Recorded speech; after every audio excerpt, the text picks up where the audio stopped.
With the manager situation now settled, attention at Celtic is shifting fast towards what happens next.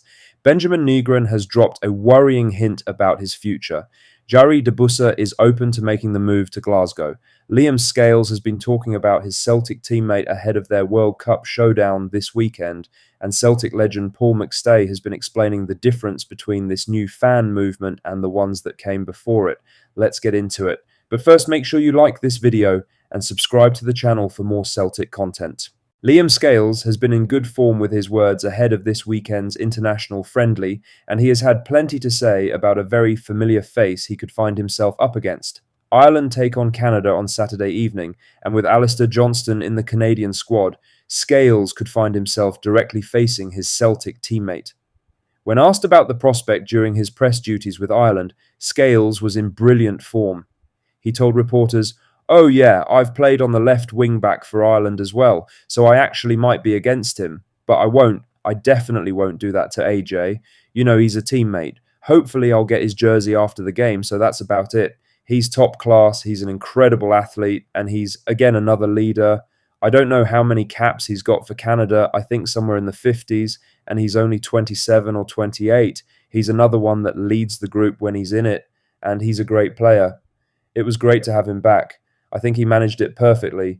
It's tough coming back from a long-term injury like that and having games back-to-back, and he flew through it. Hopefully now he goes and does the same in the World Cup." That is exactly the kind of thing you want to hear about a player at your club. Johnston had a difficult start to the season and went through a lengthy spell on the sidelines. His return during the run-in was a significant moment, and the fact his own teammates are publicly backing him in this way says a lot about the respect he carries in that dressing room. A great watch for Celtic fans this Saturday. Now, for the main story, as Benjamin Nygren has delivered a worrying hint about his Celtic future, and the words he used will have supporters genuinely concerned about whether the club's top scorer will still be at Celtic Park next season. Nygren has just finished the best season of his Celtic career by some distance, and the Swedish striker scored 16 league goals and 21 in all competitions, making him the most important attacking player in the squad throughout the title run-in. His goals at key moments were as important as any other contribution in the double-winning campaign, but fresh transfer speculation has been building around him in Sweden, and when asked directly about his future after being approached by Swedish media, Nygren's response did not provide the reassurance Celtic fans were hoping for. He gave little away, and the overall tone of his answer suggested the door is not firmly shut on a move. There is no suggestion at this stage that a deal is close or that Celtic have received a bid. Nygren is currently away on international duty with Sweden, and the club has not indicated any desire to sell.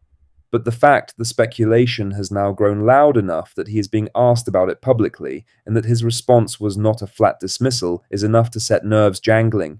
The timing matters. If Celtic are to lose their top scorer this summer, replacing that output would be one of the most difficult tasks of the entire window.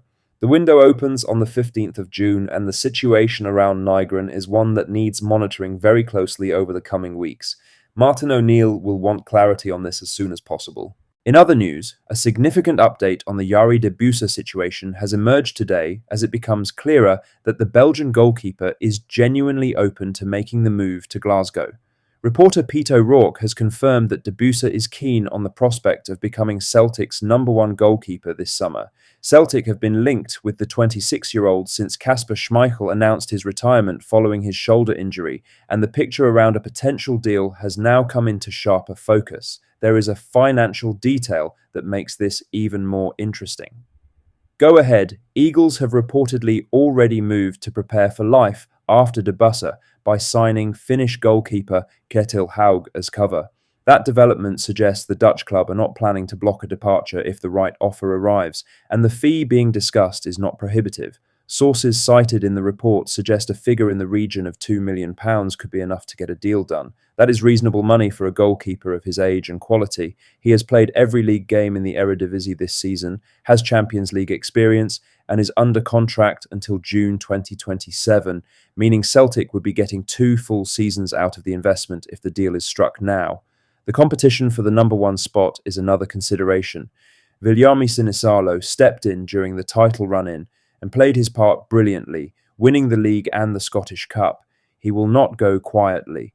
But bringing in Debusa to compete and push the Finn would make Celtic stronger, not weaker.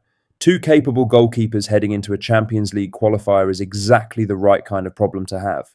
In other news, Celtic legend Paul McStay has spoken about the newly formed Celtic Season Ticket Alliance and explained why he believes it can succeed where previous fan movements have struggled. The Season Ticket Alliance has been set up to give supporters a more structured and collective voice when it comes to the direction of the club. McStay, who is involved with the group, believes the key difference is that it puts season ticket holders specifically at the centre of the project rather than appealing to a broader fan base. He has been drawing a clear distinction between this approach and the kind of protest movements that have come and gone before.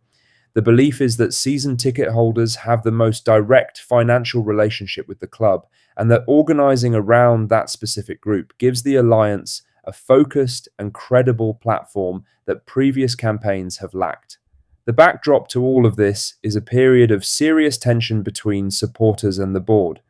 The handling of the managerial vacancy frustrated large numbers of fans, and the season ticket renewal situation earlier in the summer showed just how strained that relationship had become. A significant number of supporters delayed or withheld their renewals as a direct form of pressure on the board, and that campaign had a visible effect. Whether the Season Ticket Alliance can maintain that momentum now that the manager situation has been resolved remains to be seen. But having a figure of McStay's stature lending his credibility and voice to it gives the group a serious platform. His love for the club is beyond question, and supporters who might have been sceptical about another fan organisation will find it harder to dismiss something he is publicly backing. Lastly, the Celtic season ticket deadline passed today at 5 p.m, which makes it an important moment to look at what has been happening at boardroom level over recent weeks and where the power really sits in the relationship between Celtic's supporters and its hierarchy. Celtic Supporters Limited have been building a plan that takes a different approach to fan pressure entirely. Rather than marches or banners or public campaigns, they want to work inside the structures of Celtic plc itself. The idea is to organise their members, build a meaningful shareholding block, gather proxy votes, and then use that combined voice formally at the AGM. Speaking to Celtic News, Brian McLaughlin, one of the authors of the Celtic Paradox paper that sparked significant discussion earlier this year, explained that CSL are not trying to claim they speak for every Celtic supporter. Instead, they want to gather enough votes to actually change things from within. That's all the latest Celtic news for today. Make sure to hit that like button, subscribe if you haven't already, and drop a comment below with your thoughts. I'll see you in the next one. Hail, hail.